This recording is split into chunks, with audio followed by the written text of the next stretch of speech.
آپ میں ہر فرد اپنے علاقے کی ایجوکیشن کی ذمہ داری کو محسوس کرے۔ آج ہمارے ہزاروں بچے تعلیم نہیں حاصل کر رہے ہیں، غربت کی وجہ سے، کسی اور پریشانی کی وجہ سے، یا ماں باپ کی جہالت کی وجہ سے۔ عالم تو یہ ہو گیا ہے بامبے میں مسلم محلوں کا کہ میں اکثر رات کو دیر سے تقریر کر کے آتا ہوں، دیکھتا ہوں لوگ تاش کھیل رہے ہوتے ہیں، پکوڑے پک رہے ہوتے ہیں، لذت کام و دہن کی بات ہو رہی ہوتی ہے۔ صبح تک وہ جب جاگتے ہیں تو بچوں کو اسکول کب بھیجتے ہوں گے، بچوں کی پرورش کیسے کرتے ہوں گے، بچوں پہ محنت کیسے کرتے ہوں گے۔ میں نے تقریریں بھی اس پہ کی ہیں مگر شاید اس کا اثر نہ ہو۔ جب ضمیر ایک خاص راہ پہ لگ جاتا ہے، جب احساس مر جاتا ہے کسی قوم کا، تو پھر وہ قوم کبھی بیدار نہیں ہوتی۔ قوت فکر و عمل پہلے فنا ہوتی ہے، قوت فکر و عمل پہلے فنا ہوتی ہے، تب کسی قوم کی عظمت پر زوال آتا ہے۔ ہماری قوت فکر و عمل فنا ہو چکی ہے۔ آپ مسلم محلوں کے مقابلے میں غیر مسلم محلوں میں چلے جائیے، آپ کو بہت زیادہ واضح فرق نظر آئے گا۔ رات ہوئی، قرآن نے کہا ہے کہ وَجَعَلْنَا اللَّيْلَ لِبَاسًا وَجَعَلْنَا النَّهَارَ مَعَاشًا، ہم نے رات کو لباس اور دن کو معاش کے لیے بنایا ہے۔ یہ رات بھر جاگتے ہیں اور دن بھر سوتے ہیں، یہ کیفیت ہو گئی ہمارے محلوں کی۔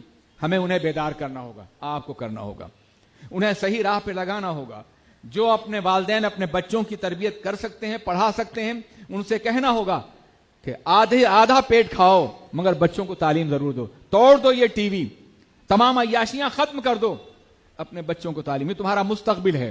یہ بچے اگر تعلیم نہیں حاصل کریں گے تو انتہائی بدترین زندگی گزاریں گے، بدترین غلامی، اکنامکل سلیوری۔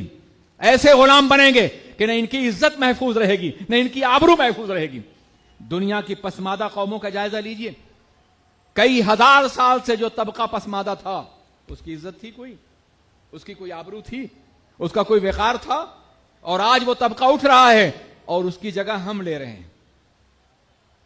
وہ طبقہ اٹھ رہا ہے، اس کے اندر بیداری پیدا ہو چکی ہے، اس کے وسائل ہیں، اور ہم وہی جگہ لینے جا رہے ہیں۔ اگر یہ خدا نخواستہ وقت آیا تو صدیوں تک نہ ہماری آبرو محفوظ ہوگی، نہ عصمت محفوظ ہوگی، نہ ہم محفوظ ہوں گے۔ ہمیں غلاموں کی طرح سے زندگی گزارنی پڑے گی۔ اس غلامی سے بچانے کے لیے ہمیں اجتماعی محنت کرنی پڑے گی مکمل طور پہ، اور اس کا طریقہ یہ ہے کہ جتنے بھی افراد ہیں، آپ پورے شہر کو سنبھال سکتے ہیں، اپنے محلے کا جائزہ لیں، دیکھیں کون سے بچے پڑھ رہے ہیں اور کون سے بچے پڑھ نہیں رہے ہیں۔ نہیں پڑھ رہے ہیں تو نہ پڑھنے کے اسباب تلاش کریں اور ان اسباب کو دور کرنے کی کوشش کریں۔ ان وجہوں کو، اگر غریب ہیں، فیس نہیں دے سکتے، آپ فیس دیں۔ اور صرف یہی نہیں بلکہ جو بچے پڑھ رہے ہیں ان کے لیے ایکسٹرا ٹیوشن کا انتظام کریں، میتھ ہے، سائنس ہے، لینگویج ہے، آپ انہیں ہفتے میں ایک روز ٹائم دیں تاکہ وہ ہیوی ٹیوشن سے بچنے کے لیے اپنے اپنے محلے میں خود پڑھیں۔ آپ علماء سے بھی کام کرا سکتے ہیں، اور طریقہ یہ ہے کہ علماء 1 یا 2 روز تک دین کی تعلیم دیں اور آپ لوگ انہیں سیکولر ایجوکیشن دیں، کالج کی تعلیم دیں۔ نتیجہ یہ ہے کہ وہ دینداری بنیں گے اور اس کے ساتھ ساتھ بہترین رزلٹ بھی لائیں گے۔ بہترین رزلٹ لانا بے پناہ ضروری ہے آگے بڑھنے کے لیے۔ ہمارے سامنے بہت سے ممانعات ہیں، بہت سی دشواریاں ہیں، ہم آگے بڑھ سکتے ہیں تو اپنی کوشش اور محنت کی بنیاد پر۔ یہ عذر غلط ہے کہ ہمیں نوکری نہیں ملے گی۔ ایک ایجوکیٹڈ انسان اپنے دل سے اتنا مطمئن ہوتا ہے کہ فاقہ بھی کرے گا تو بھی باعزت رہے گا، وہ فاقہ بھی کرے گا تو اس کا دل مطمئن رہے گا۔ اس لیے صرف روزی کے لیے یا نوکری کے لیے تعلیم حاصل نہیں کی جائے، بلکہ ذہن کو روشن کرنے کے، دل کو اجالنے کے لیے تعلیم حاصل کرنی بے پناہ ضروری ہے۔ اور اب ہندوستان ایک عالمی مارکیٹ بنتا جا رہا ہے۔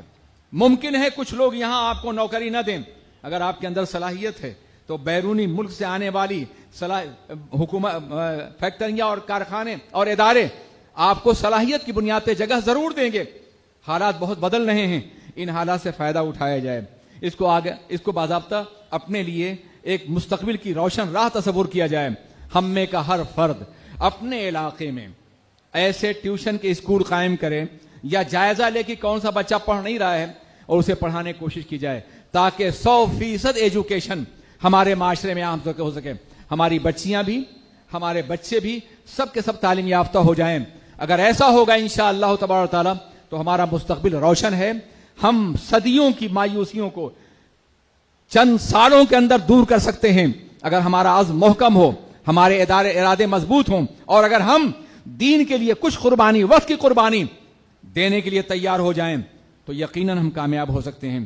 کبھی کبھی لوگ سوچتے ہیں یار زوال اتنے قریب آ گیا ہے، اب ہم کیا کر سکیں گے؟ ہمارے اسلام میں یہ پہلی بار ایسا نہیں ہوا ہے۔ 20ویں صدی کے آغاز سے پہلے آپ نے دیکھا ہوگا کہ کوئی بھی مسلم ملک آزاد نہیں تھا سوائے ٹرکی کے، اور جس کے کنٹرول میں حجاز مقدس تھا۔ سارے ممالک کالونیوں میں تبدیل ہو گئے تھے اور بدترین غلامی کو جھیل رہے تھے۔ مغرب کی کالونیاں بنے ہوئے تھے ہمارے ممالک۔ اس زمانے میں علامہ شبلی نے کہا تھا کہ مراکش جا چکا، فارس گیا، اب دیکھنا یہ ہے کہ جیتا ہے یہ ٹرکی کا مریض سخت جاں کب تک۔ مگر اس زمانے میں ایک امید کا شاعر تھا اقبال، اس نے کہا تھا اگر عثمانیوں پر کوہ غم ٹوٹا تو کیا غم ہے کہ خون 100,000 انجم سے ہوتی ہے سحر پیدا۔ 100,000 ستارے ڈوبتے ہیں تب صبح ہوتی ہے، ڈوبنے دو ان ستاروں کو، صبح آئے گی، مگر اس کے لیے تیاری کرنی ہوگی۔ ایک ایسی صبح کی جو ایمان کی صبح ہو، عقیدے کی ہو، علم اور فکر کی صبح ہو، رسول پاک کے مقدس نظام کی صبح ہو۔ وہ صبح ضرور آئے گی بشرطے کہ آپ سب اپنے اپنے طور پر کام کر لیں، ہم بھی تیار ہو جائیں، آپ بھی۔ آپ پڑھے لکھے لوگ ہیں، زکوٰۃ تو ادا کرتے ہیں 2.5% آپ مال کی، 2.5% ایجوکیشن کی زکوٰۃ بھی ادا کر دیجیے۔ یہ اپنے ٹائم کا 2.5% غریبوں پہ خرچ کیجیے۔ آپ جوان ہیں، صحت مند ہیں، توانائی ہے، آپ 2.5% اپنا شباب اپنے بچوں کے لیے لگا دیجیے، اپنی قوم کے لگا دیجیے۔ قوم کا کوئی فرد ہو، کہیں کا ہو، آپ کو جانتا ہو یا نہ جانتا ہو، آپ ان کے لیے محنت کرنے کی کوشش کریں۔ اللہ آپ کی جوانی بھی سلامت، آپ کا سرمایہ بھی سلامت رکھے گا اور آپ کا علم بھی بڑھاتا چلا جائے گا۔ میرے عزیز ساتھیوں، یہ ایک مشورہ تھا جو میں نے دیا ہے، خدا کرے کہ اس پر ہم بھی عمل کر سکیں اور آپ بھی کر سکیں۔ السلام علیکم ورحمۃ اللہ وبرکاتہ۔ کہ جس نے ماں اور باپ کو کا دن منانے کے لیے دن میں 5 مرتبہ حکم دیا ہے۔ ہم ہر نماز میں کہتے ہیں رب